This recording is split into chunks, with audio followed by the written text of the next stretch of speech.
దీన్ని బట్టి ఈ సమావేశంలో ఉన్న వాళ్ళకి ఈ సమావేశాన్ని చూస్తున్న వాళ్ళకి అందాల్సిన సందేశం ఏంటంటే పార్టీ జెండా మోసిన వాళ్లకు పార్టీ కోసం కష్టపడ్డోళ్లను కార్యకర్తలను కాపాడుకున్న వాళ్లకు సముచితమైన స్థానం తెలంగాణ రాష్ట్ర ప్రభుత్వంలో వస్తుంది అని చెప్పి నేను ఈ సందర్భంగా ముఖ్యమంత్రి అనే మిత్రులందరికీ చెప్పదలుచుకున్నా. సమర్థులు చాలా మంది ఉన్నారు, అవకాశాలు ఇవ్వాల్సిన వాళ్ళు చాలా మంది ఉన్నారు. సుదీర్ఘ కాలంగా 20 ఏళ్ళు 30 ఏళ్ళు 40 ఏళ్ళ కోసం కూడా పార్టీ కోసం పనిచేసిన వాళ్ళు ఉన్నారు. అన్నేళ్ళు పనిచేసినా కూడా కొంతమందికి అవకాశాలు రాలే. తప్పకుండా వాళ్ళందరినీ కూడా మీనాక్షి నటరాజన్ గారి నేతృత్వంలో షార్ట్ లిస్ట్ తయారు చేస్తాము. నేను స్పష్టంగా दीदी मेरा एक ही गुजारिश है, हम बहुत सारे लोगों को दिए मगर काफी लोग बच गए. जो 30-40 सालों से जो पार्टी के लिए काम कर रहे हैं उन लोगों की एक मौका भी नहीं मिला. मैं एक ही मैं आपसे गुजारिश करता हूं और मेरा दोस्त महेश गौड़ जी को मैं रिक्वेस्ट करता हूं कि वो लिस्ट बनाओ. जिनको मौका नहीं मिले, सालों से जो पार्टी के जिम्मेदारी उठाए, जो पार्टी के लिए काम कर रहा है, उन लोगों को आने वाले दिनों में हम पहला प्रायोरिटी दे देंगे. क्योंकि वो काम किए तो ये भरोसा आएंगे आगे अपने कार्यकर्ता भी पार्टी झंडा उठाने के लिए, पार्टी के साथ काम करने के लिए उन लोगों को एक भरोसा मिलने वाले है. तो ऐसे ही जब हम ऑफिशियल पोस्ट डालने के लिए 2 दिन में 4 दिन में हम लिस्ट बनाए तो जल्दी में कुछ गलत भी हो सकता है. इसीलिए मेरा एक ही गुजारिश है, आप एक सिस्टम बनाओ. असेंबली कॉन्स्टिट्यूंसी में जो लोग जिम्मेदारी से काम किए, सालों से पार्टी का झंडा उठाए, जो जिसने केसा उठाए, जिसने पार्टी के साथ खड़ा रहकर जो लड़ाई किए, उन लोगों को सम्मान करने का जिम्मेदारी अपना है. तो असेंबली वाइज मंडल वाइज आप लिस्ट बना दो, अब फीडबैक ले लो. सर्वे हम टिकट के लिए सर्वे कर रहे हैं और किसी के लिए सर्वे बोल रहे हैं, सब कुछ बोल रहे हैं, पर पार्टी के लिए जो काम कर रहा है, जिसको हम सम्मान कर रहे हैं, उसके लिए भी कुछ सर्वे फीडबैक ले लो. क्योंकि ये इंडिपेंडेंट एक असेसमेंट आप मिले, आपके लिस्ट में रहा तो जो लेवल पे जिसको जिम्मेदारी देना है, कैसे करना, आपको भी एक पूरा सोचदार आएंगे. ये मॉडल तेलंगाना के मॉडल आने वाले दिनों में दूसरे राज्यों में भी कांग्रेस पार्टी इस्तेमाल कर सकता है. जिसको पार्टी का जिम्मेदारी दे सकता है, कुछ लोगों को सरकार में भी जिम्मेदारी दे सकता है, कुछ लोगों को एआईसीसी लेवल पे भी हम लोग भेज सकते हैं. Not only within the state, we can suggest certain names to AICC. Why? Because AICC is going to appoint AICC secretaries or other posts, AICC general secretary and other departments chairman in national level. ऐसे भी हम लोग यहाँ पर जो senior, जो experience, जो party के लिए 40-50 साल से जो काम कर रहा है, AICC लेवल पे भी हम लोग उन लोगों को कुछ काम जिम्मेदारी दिलाए तो आगे पार्टी के लिए अच्छा होगा. మిత్రులారా, నేను ఒకటే మాట చెప్పదలుచుకున్నా, ఎవరైతే కష్టపడ్డారో వాళ్ళకి అవకాశాలు ఇవ్వాల్సిన బాధ్యత ఈ సమావేశంలో ఉన్న వాళ్ళకు ఉన్నది. ఈ సమావేశంలో ఉన్న వాళ్ళకు కొంతమందికి అవకాశాలు రాలేదు, నేను అర్థం చేసుకుంటా. కానీ వాళ్ళందరినీ కూడా కాపాడవలసిన బాధ్యత పార్టీ మీద ఉన్నది. ఈ రోజు ఇచ్చిన వాళ్ళందరినీ కూడా 2 సంవత్సరాల కోసం వాళ్ళ కార్పొరేషన్ చైర్మన్లు పదవులు ఇచ్చినాం. సెకండ్ రౌండ్ వచ్చినప్పుడు ఖచ్చితంగా ఈ రోజు ఎవరెవరైతే పర్ఫామ్ చేస్తున్నారో, పర్ఫామ్ చేసే వాళ్ళకి కొంతమందికి రెన్యువల్ అవుతుండొచ్చు, కానీ నాన్ పర్ఫార్మర్స్ గా మేమేదో పని చేసినా మాకు చైర్మన్ వచ్చింది, ఇక చైర్మన్ వచ్చింది కాబట్టి మేము పార్టీకి పని చేయాల్సిన అవసరం లేదని ఎవరైతే అనుకుంటున్నారో వాళ్ళందరికీ ఇదే మొదటిసారి, ఇదే ఆఖరిసారి అవుతుందని మాత్రం నేను ఈ సందర్భంగా చెప్పదలుచుకున్నా. ఇచ్చింది ఇంకా రెండింతల ఉత్సాహంతో మీరు పనిచేస్తారని, ఇక మేము చేసిన కాడికి చేసినా మాకు వచ్చిన కాడికి వచ్చింది 1 టైం సెటిల్మెంట్ అయిందని ఎవరన్నా అనుకుంటే మాత్రం అది 1 టైం సెటిల్మెంట్ అవ్వడం మాత్రం ఖాయం. అందరు చైర్మన్లను పదవులు వచ్చిన వాళ్ళని అందరినీ క్లీన్ గా అబ్జర్వ్ చేస్తున్నాం. ఇప్పుడు ఏం అనదలుచుకోలేదు, నేనైతే రెన్యువల్కి వచ్చినప్పుడు వస్తారు కదా, అప్పుడు మీ ప్రోగ్రెస్ రిపోర్ట్ మీ చేతికి ఇవ్వదలుచుకున్నా. అదేవిధంగా ఎవరైతే రాలేదో, మమ్మల్ని పార్టీ మార్చిపోయింది, మాకు అవకాశం రాలేదేమో, పార్టీ మమ్మల్ని గుర్తిస్తలేదని ఏమో అనుకోవాల్సిన పని లేదు.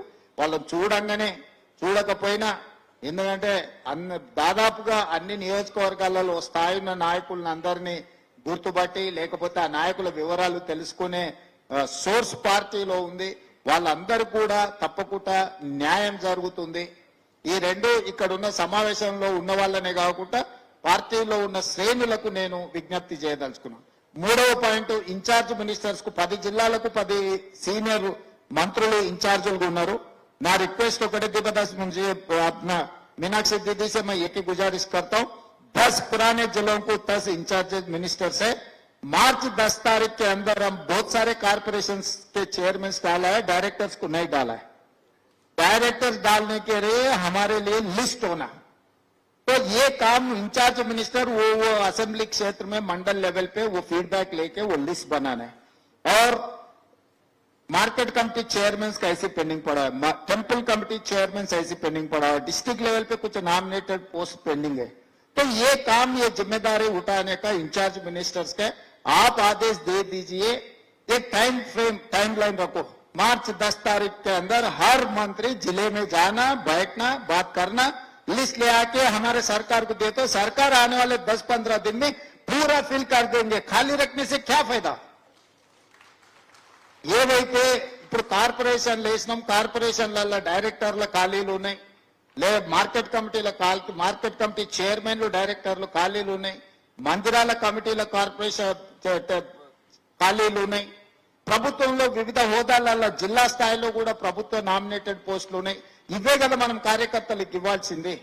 అందుకే 10 ఉమ్మడి జిల్లాల ఇన్ఛార్జ్ మంత్రులకు నా ఆదేశాలు ముఖ్యమంత్రిగా నేను ఏమిస్తున్న ఈ సమావేశం నుంచి అంటే మార్చి 10 తారీఖు లోపల అన్ని జిల్లాలలో వీటిని నియమించడానికి అవసరమైన లిస్టులు తయారు చేసి అన్ని క్లియరెన్స్ తీసుకొని ఏఐసిసి ఆమోదంతో అన్ని జిల్లా పరిషత్ చైర్మన్లు కావచ్చు, ఈ హోదాలలో కూడా ఎవరెవరైతే అవకాశాలు రానోళ్ళు ఉన్నారో వాళ్ళందరికీ అవకాశాలు ఇచ్చే బాధ్యత పార్టీ తీసుకుంటుంది. ఏఐసిసి ఇన్ఛార్జ్ మీనాక్షి నటరాజన్ గారు తీసుకుంటారు. ఒకవేళ మనకి ఎమ్మెల్యే టికెట్ రాకపోతే జిల్లా పరిషత్ చైర్మన్ రావచ్చు, లేకపోతే మిగతా విషయాలు రావచ్చు. అదే విధంగా మనం నామినేటెడ్ పదవులు తీసుకుందాం. 2 రాజ్యసభ మనం నామినేట్ చేసినాం. అనుభవజ్ఞులైన రేణుకా చౌదరి గారిని ఏఐసిసి గారు, రేపు మేడం సోనియా గాంధీ గారు రాజ్యసభలకు వెళ్తున్నారు కాబట్టి అక్కడ ఒక టీం ఉండాలని చెప్పి వారిని రాజ్యసభలకు వారి అనుభవం దృష్ట్యా వారిని సోనియా గాంధీ గారి సూచన మేరకు వారిని మనం రాజ్యసభలకు తీసుకున్నాం. రాహుల్ గాంధీ గారు యంగ్ బ్లడ్ పార్టీ కష్టపడ్డోళ్ళకి ఒక సందేశం పంపించాలనుకున్నప్పుడు యూత్ కాంగ్రెస్ నేషనల్ జనరల్ సెక్రటరీగా పనిచేసిన అనిల్ యాదవ్ కు ఈ రోజు రాజ్యసభ వచ్చింది. మీకు తెలిసి ఒక యూత్ కాంగ్రెస్ లో పనిచేసిన వాళ్ళకి రాజ్యసభ రావడం ఎప్పుడైనా చూసిండ్రా మీరు? ఈ రోజు పార్టీ లైన్ లో ఉంటే పార్టీ అవకాశం ఇచ్చింది. ఎన్ఎస్యుఐ ప్రెసిడెంట్ కు ఎమ్మెల్సీ వచ్చింది, కేసులు కట్టుకున్నాడు, కొట్లాడిన ఇచ్చినాం. అదేవిధంగా వర్కింగ్ ప్రెసిడెంట్ చేసిన మహేష్ గౌడ్ గారికి ఎమ్మెల్సీ వచ్చింది, పిసిసి ప్రెసిడెంట్ కూడా అయింది. అంటే ఈరోజు నా సూచన, ఎవరెవరైతే ఆనాడు మనం ప్రతిపక్షంలో ఉన్నప్పుడు కష్టపడ్డప్పుడు కష్టాలలో మనతో ఉన్నారో, మన ఎంబడి నిలబడి పార్టీ కార్యకర్తల కోసం కొట్లాడినో, వీలైనంత మేరకు పార్టీ వాళ్ళందరికీ కూడా అవకాశాలు ఇచ్చుకుంటూ వచ్చింది. ఈ రోజు అడ్వైజర్లుగా షబీర్ అలీ గారిని వేసినా, వేం నరేందర్ రెడ్డి గారు వేసినా, అరకర వేణుగోపాల్ గారిని వేసినా, ఇంకెవరినైనా వేసినా కూడా ఇవన్నీ కూడా మొదటి నుంచి మనము ప్రభుత్వంలో లేనప్పుడు, ప్రతిపక్షంలో ఉన్నప్పుడు పార్టీ కోసం ఎవరెవరైతే కొట్లాడినో వాళ్ళందరూ కూడా అవకాశాలు వచ్చినాయి. ఇంకా రావాల్సిన వాళ్ళు ఉన్నారు, వాళ్ళందరికీ ఇచ్చే బాధ్యత పార్టీ తీసుకుంటుంది. వచ్చిన వాళ్ళేమో వచ్చింది కదా మేము పనిచేయాల్సిన పని లేదు అనుకుంటారు, రానోళ్ళేమో మాకు ఎట్లా ఇవ్వలేదు కదా ఇంకా మేమెందుకు పని చేస్తామంటారు. ఈ రెండింటి మధ్యలో ఎక్కడో గ్యాప్ ఉంది, గ్యాప్ ను సరిదిద్దుకోవాల్సిన అవసరం ఉంది. ఇక 4వ సమస్య, పెద్దలు ఒక మాట చెప్పారు, మంచిని మైకులో చెప్పాలి, చెడుని చెవులో చెప్పాలని. మనలో చెడు మైకులో చెప్తారు, మంచం వచ్చి చెవులో చెప్తారు. నువ్వు బాగా చేస్తున్నావు, ప్రభుత్వ సంక్షేమ పథకాలు భలే ఉన్నాయని చెప్పి తలుపు మూసి నాకు చెప్తారు, బయట మైకులో మాత్రం ఎట్లా చెప్పాలో అట్లా చెప్తారు. ఇది పార్టీకి ఏమాత్రం కూడా లాభాన్ని తెచ్చిపెట్టదు, పార్టీకి తీవ్రమైన, ప్రభుత్వానికి తీవ్రమైన నష్టాన్ని తెచ్చిపెడుతుంది. దయచేసి సమావేశంలో ఉన్న పెద్దలందరికీ నా సూచన ఒకటే, పెద్దలు ఊరికేనే చెప్పలేదు, మంచిని మైకులో చెప్పుండ్రి, చెడును చెవులో చెప్పుర్రు అని. నా సూచన కూడా, నా విజ్ఞప్తి కూడా ఒకటే, మంచిని మైకులో చెప్పండి, చెడును చెవులో చెప్పండి. ఆ చెడును ఎట్లా సరిదిద్దుకోవాలనో మనం ప్రయత్నం చేద్దాం. పెద్దలందరూ కూడా నా విజ్ఞప్తి ఒకటే, నేను ఎవరిని వేరే రకంగా ఉద్దేశంతో చెప్పడం లేదు. ఇది మన అందరం కూడా ఒక అవగాహనతోని ముందుకు వెళ్లాల్సిన సందర్భం. అదేవిధంగా ఇంకా కార్యక్రమాలు, వెల్ఫేర్ 6 గ్యారెంటీలకు సంబంధించిన దాంట్లో ఆర్టీసీ బస్సు దాదాపుగా 150 కోట్ల మంది మహిళలు ఈ రోజు ఆర్టీసీ బస్సులో ఉచిత ప్రయాణాన్ని వాళ్లకు అందుబాటులోకి తీసుకొచ్చిన దాదాపుగా 4,200 కోట్ల రూపాయలు ఈ రోజు రాష్ట్ర ప్రభుత్వం ఆడబిడ్డలకు ఉచితంగా బస్సులో ప్రయాణం చేయడానికి ఈ రోజు మనం చెల్లించాం, దేశంలోనే హైయెస్ట్. ఈ రోజు అదే విధంగా 50 లక్షల కుటుంబాలకు 200 యూనిట్లు ఉచితంగా ఈ రోజు ప్రతి నెల కరెంట్ ఇస్తున్నాం. అదే విధంగా ఈ రోజు 50 లక్షల కుటుంబాలకు దాదాపుగా మనము ఈ రోజు 500 రూపాయలకు సిలిండర్ ఇస్తున్నాం. అదేవిధంగా 22,50,50,000 మంది రైతులకు 25,50,000 మంది రైతులకు 21,000 కోట్ల రూపాయల రైతు రుణమాఫీ చేసినాం. ఇవాళ 1,56,00,000 మెట్రిక్ టన్నుల వడ్లు పండిస్తే సన్న వడ్లకు మొత్తానికి 500 రూపాయల బోనస్ ఇచ్చినాం. 10 లక్షల రూపాయల రాజీవ్ ఆరోగ్యశ్రీని ఈ రోజు మనం అమలు చేస్తున్నాం. ఇవాళ 4.5 లక్షల ఇందిరమ్మ ఇండ్లు ప్రతి పేదవాడికి 5 లక్షల రూపాయలు ఇచ్చి ఉచితంగా ఇల్లు కట్టుకోవడానికి ఈ రోజు మనం పథకాలు తీసుకొని వచ్చినాం.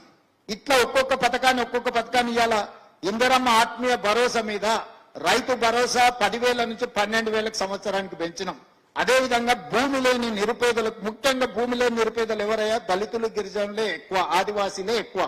ఇవాళ వాళ్ళకు భూమి లేనందుకు వాళ్ళకు ప్రభుత్వం ఏమి ఇవ్వడం లేదని పాదయాత్ర సందర్భంగా మన దృష్టికి తెస్తే ప్రతి పేదవాడికి సంవత్సరానికి ప్రతి కుటుంబానికి 12,000 రూపాయలు ఇందిరమ్మ ఆత్మీయ భరోసాలో ఈ రోజు ఆ కుటుంబాలకు ఒక భరోసా ఇచ్చే కార్యక్రమాలు తీసుకున్నాం. అదేవిధంగా ఈ దేశంలోనే నేను ఛాలెంజ్ చేస్తున్నా, మొదటి సంవత్సరంలో 55,163 ప్రభుత్వ ఉద్యోగాలు ఇచ్చిన ఏ రాష్ట్రం లేదు. స్వతంత్రం వచ్చినప్పటి నుంచి ఈ రోజు వరకు తెలంగాణ రాష్ట్రం అన్ని ప్రభుత్వ ఉద్యోగాలు ఇచ్చింది. మన సక్సెస్ స్టోరీస్ ఎన్నున్నాయనంటే మనం ఎంత చెప్పుకున్నా కూడా తరగనంత సక్సెస్ స్టోరీ ఉంది. కానీ మనం మన సక్సెస్ స్టోరీని చెప్పుకోవడానికి, మన సక్సెస్ స్టోరీని మనం ఎంజాయ్ చేయడానికి మనం ఆలోచన చేయడం లేదు. ఇవాళ కులగణన నేను అడుగుతున్న ఈరోజు పెద్దలు వి హనుమంతరావు గారు ఉన్నారు. వాళ్ళు అప్పుడు యూనివర్సిటీ జిల్లాలో రిజర్వేషన్ లేకపోతే బీసీ రిజర్వేషన్ సోనియా గాంధీ గారితో అడిగి కొట్లాడించి పెట్టించాను.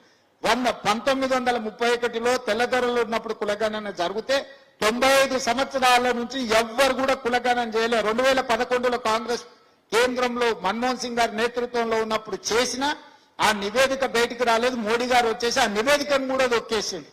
అంటే 95 ఏళ్ళు ఈ దేశంలో కులగణన జరగలేదు. 95 ఏళ్ల నుంచి జరగని కులగణన ఒక్క సంవత్సరం లోపలనే మన ప్రభుత్వం కులగణన చేసి దేశానికే ఆదర్శంగా నిలబడ్డది. 100% transparent, 100% accurate with detailed self-declared data we have collected.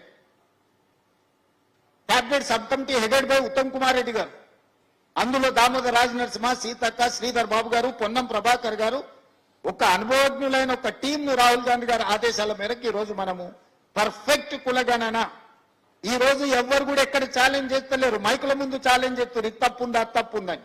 ఎందుకంటే మన ప్రాసెస్ 100% కరెక్ట్ ఉంది కాబట్టి కోర్ట్ ఆఫ్ లా ఉంది. కానీ ఇంకో దగ్గర కానీ ఎవరు ఛాలెంజ్ చేస్తలేరు దీన్ని. ఇవాళ పెద్ద ప్రొఫెసర్ కంచా ఐలయ్య గారు సాక్షిలో ఒక పెద్ద ఆర్టికల్ రాసింది మనం చేసిన కులగణన మీద. ఆయన సోషల్ సైంటిస్ట్ ప్రొఫెసర్ కంచా ఐలయ్య గారు ఈరోజు సాక్షిలో ఒక పెద్ద ఆర్టికల్ రాసింది, అభినందించుకుంటా. ఆయన ఎవరు నన్ను తీసుకు ఒప్పుకునేవాడు కాదు. మీకు అందరికీ తెలుసు కదా కంచా ఐలయ్య అంటే ఈజ్ ఎ బిగ్ క్రిటిక్. అట్లాంటి క్రిటిక్ కూడా ఈ రోజు మన ప్రభుత్వాన్ని, మన కులగణని అప్రిషియేట్ చేసుకుంటూ ఒక ఆర్టికల్ రాసిండంటే మన నాయకులకు ఎంత బలం ఇది, మన నాయకులు అసలు ఎంత పేటెంట్ కింద దీన్ని ముందుకు తీసుకెళ్లాలి. అదేవిధంగా ఎస్సీ వర్గీకరణ 30-35 ఏళ్ల నుంచి అది రౌలుతున్న సమస్య. దానికి కూడా పెద్దలు ఉత్తమ్ కుమార్ రెడ్డి గారి నేతృత్వంలో షమీం అఖ్తర్ 1 మ్యాన్ కమిషన్ తో ఇచ్చి ఈ రోజు దానికి కూడా ఒక శాశ్వతమైన పరిష్కారం చూపించినాం. ఇట్లాంటి సక్సెస్ స్టోరీ ఫస్ట్ 1 year లోనే ఇన్ని సక్సెస్ స్టోరీలు ఉన్నాయి మన ప్రభుత్వానికి. కానీ వీటిని అన్నిటినీ క్రొనలాజికల్ గా లిస్ట్ అవుట్ చేసి ప్రజలకు తీసుకెళ్లి ఎదురుగున్నోని ఛాలెంజ్ చేయడంలో మనం ఎక్కడో కొంచెము చిన్న ఏదో వ్యవహారము అంటే అది ముందుకు పోతలేదు. దయచేసి వీటన్నిటిని కూడా దృష్టిలో పెట్టుకొని మనం కార్యాచరణ పెట్టుకోవాలి. ఈరోజు నరేంద్ర మోడీ గారు పదే గుజరాత్ మోడల్ అంటాడు. గుజరాత్ మోడల్ సక్సెస్ మోడల్ ఏం కాదు, ఆయన దాన్ని మార్కెటింగ్ చేసుకున్నాడు. ఇలా దేశంలో స్టేట్ ఓన్డ్ ట్యాక్స్ కలెక్షన్ లో Telangana is number 1, Gujarat is 6th place. 88% state own tax collection లో ఈ సంవత్సరం తెలంగాణ మన ప్రభుత్వం ముందుంది. భారతదేశంలో highest state own tax collection చేసుకున్నది తెలంగాణ రాష్ట్రము. దేశంలోనే కేంద్ర ప్రభుత్వం ప్రకటించిన సోషియో ఎకనామిక్ సర్వే ప్రకారము లోయెస్ట్ ఇన్ఫ్లేషన్ ఉన్న state Telangana state. Lowest inflation ఉన్న స్టేటు, హైయెస్ట్ స్టేట్ ఓన్ కలెక్షన్ ఉన్న స్టేట్ తెలంగాణ రాష్ట్రం. ఇది మన పరిపాలన చిత్తశుద్ధికి నిదర్శనం. ఈ రోజు విదేశీ పెట్టుబడులు, ఫారిన్ ఎక్స్చేంజ్ తీసుకొచ్చిన దాంట్లో highest Telangana state. Highest foreign investments ని తెలంగాణ రాష్ట్ర ప్రభుత్వం అట్రాక్ట్ చేసింది. హైయెస్ట్ ప్యాడీ దేశంలోనే స్వతంత్రం వచ్చినప్పటి నుంచి ఈ రోజు వరకు హైయెస్ట్ ప్యాడీ ఉత్పత్తి వడ్లు పండించిన రాష్ట్రం తెలంగాణ రాష్ట్రం. కేసీఆర్ 1,00,000 కోట్లు పెట్టిండు, కాళేశ్వరం కట్టిండు, కట్టుడు కూలుడు మొత్తం ఎక్కడిదక్కడ పోయింది. కాళేశ్వరం లేకుంటేనే 1,56,00,000 మెట్రిక్ టన్నుల వడ్లు పండించినాం మనం. ఇన్ని రోజులు కాళేశ్వరం కథలు చెప్పుకుంటా బతికిండు ఆయన కాళేశ్వరరావు. ఈ రోజు కాళేశ్వరం లేకుంటేనే 1,56,00,000 వడ్లు పండించి వాళ్ళను కొనుగోలు చేయడమే కాదు, గిట్టుబాటు ధర చేయడమే కాదు, బోనస్ కూడా 500 రూపాయలు ఇచ్చిన ప్రభుత్వం మన ప్రభుత్వం. ప్రతి విషయంలో ఇన్వెస్ట్మెంట్స్. ఫస్ట్ ఇయర్ దావస్ గవర్నమెంట్ వచ్చిన ఎంబడే 1 month దావస్ పోతే 41,000 crores తీసుకొచ్చినాం నేను, మిత్రుడు శ్రీధర్ బాబు గారు. సెకండ్ ఇయర్ దావస్ లో 1,78,000 కోట్ల రూపాయలు 1.78 lakh crores స్టేట్ ఇన్వెస్ట్మెంట్స్ తీసుకొచ్చినాము. దాదాపుగా 2.20 lakh crores ఇన్వెస్ట్మెంట్స్. ఈ దేశంలోనే హైయెస్ట్ ఇన్వెస్ట్మెంట్స్ ని అట్రాక్ట్ చేసింది కాంగ్రెస్ పార్టీ తెలంగాణ రాష్ట్రం. ఓన్లీ అమెజాన్ వాళ్ళు దాదాపుగా మన ఈ స్టేట్ లో గాని ఇక్కడ గాని అందరు ఇన్వెస్ట్మెంట్స్ పెడతామని ఈ రోజు ముందుకు వస్తారు. నిన్నమన్న వరుసగా మైక్రోసాఫ్ట్ కావచ్చు, ఆమ్జాన్ కావచ్చు, లేకపోతే HCL కావచ్చు, ప్రతి మల్టీనేషనల్ కంపెనీ ఈ రోజు వాళ్ళ ఎక్స్పాన్షన్స్ హైయెస్ట్ ఈ రోజు రిక్రూట్మెంట్స్ తెలంగాణ రాష్ట్రంలో ఈ రోజు వాళ్ళు తీసుకొచ్చి వాళ్ళు పెట్టిండ్రు. కాబట్టి ఈ రోజు రాష్ట్రంలో డేటా సెంటర్లు ఇండియాకే హైయెస్ట్ డేటా సెంటర్స్ ఉన్నది మన తెలంగాణ రాష్ట్రంలో. ఇన్ని రకాల రిఫార్మ్స్, ఇన్ని రకాల అంశాలలో తెలంగాణ రాష్ట్ర ప్రభుత్వం ముందుకెళ్తుంది. ఈ సమయంలో పరిపాలన మీద మంత్రులు మేము కొంత దృష్టి పెట్టినప్పుడు పార్టీ గేరప్ చేయాల్సిన బాధ్యత మీ మీద ఉంది మిత్రులారా. నిజంగా రోజుకి 18 hours. ఇప్పుడు మీరు శ్రీశైలం టన్నెల్ యాక్సిడెంట్ చూశారు. ఉత్తమ్ కుమార్ రెడ్డి గారు ఆల్మోస్ట్ యాక్సిడెంట్ అయిన 2-3 గంటలలోనే నేను అప్పటికప్పుడు వారితో మాట్లాడి మీరు ఇమ్మీడియట్ గా వెళ్ళండి అన్న స్పాట్ అని చెప్పి మనం హెలికాప్టర్ ఇచ్చి వారిని పంపించి ఆ రోజు నుంచి ఈ రోజు వరకు నిరంతరం 24/7 మంత్రి గారు, కోమటిరెడ్డి గారు, బట్టి విక్రమార్క గారు, జూపల్లి కృష్ణారావు గారు మొత్తం మంత్రివర్గాన్ని అక్కడ కూర్చోబెట్టి మనము ఆ క్రైసిస్ ని మనం అడ్రస్ చేస్తున్నాం. ఏ చిన్న సమస్యను కూడా మనము నిర్లక్ష్యం చేయకుండా వెళ్తూనే ఉన్నాం. డైట్ ఛార్జెస్ 10 సంవత్సరాల నుంచి కేసీఆర్ ₹1 పెంచకపోతే డైట్ ఛార్జెస్ పేదల పిల్లలకు 40% పెంచినాం. Cosmetic charges for girls and boys 200% పెంచినాం. మనం 20 ఏళ్ల నుంచి కాస్మెటిక్ ఛార్జెస్ పెంచలేదు. ఈ రోజు ఇంటిగ్రేటెడ్ రెసిడెన్షియల్ స్కూల్స్ ప్రతి కాన్స్టిట్యున్సీకి ఒకటి ఇచ్చి ఈచ్ రెసిడెన్షియల్ స్కూల్ కి 200 crores, almost 25,000 crores we are going to spend on that Young India integrated residential school. This is a unique model. This is the model for the country.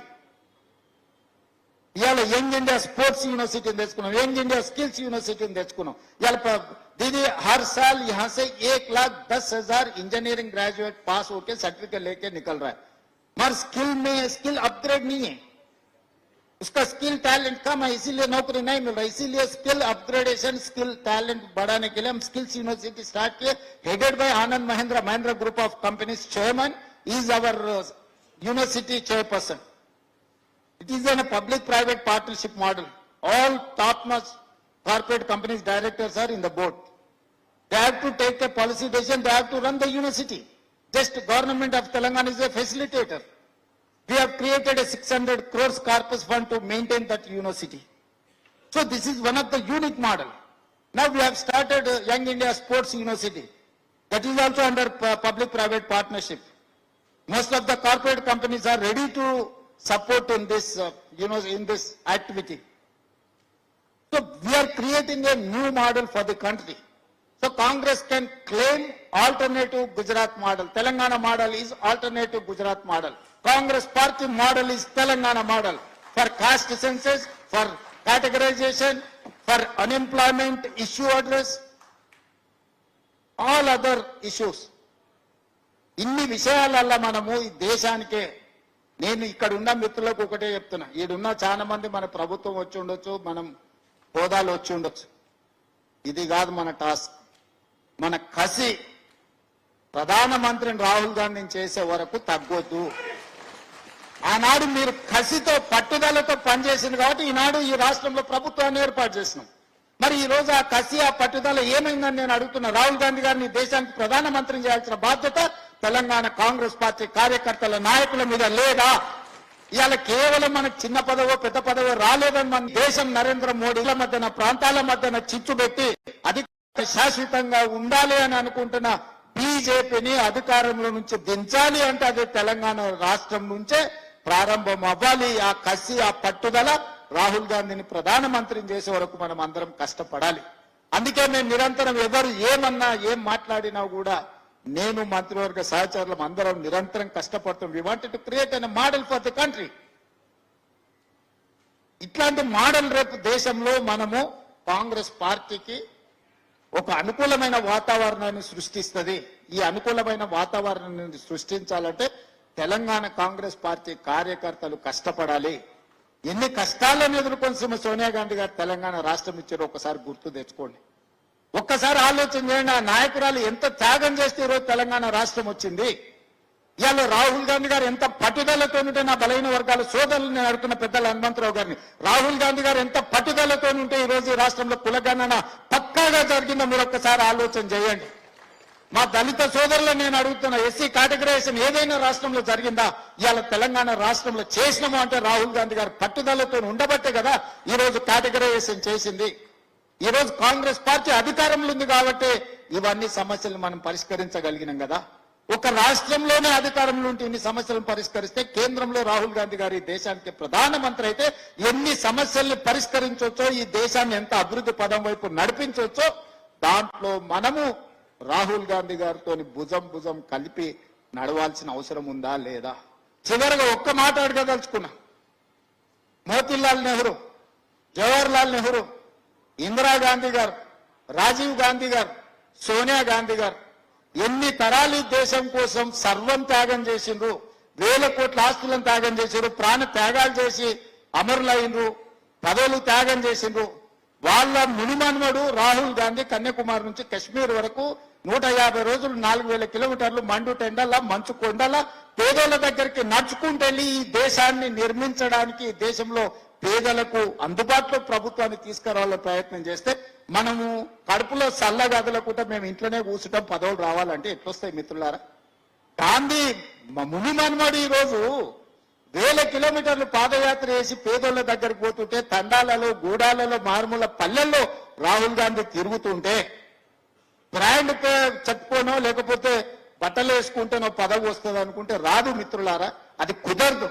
Rahul Gandhi పేదోళ్ల దగ్గరకు పోయి రోజుల కొద్దీ నెలల కొద్దీ 1000 కిలోమీటర్లు నడుస్తుంటే మనము కూర్చున్న కాడ పదవులు రావాలంటే రావు. ఎవరికి అరాకొర ఎక్కడో ఒక దగ్గర లక్కీ లాటరీ తగులుతుండొచ్చు. ఆ లక్కీ లాటరీ అందరికీ కామన్ గా అప్లై అవుతుంది అనుకుంటా, తప్పు.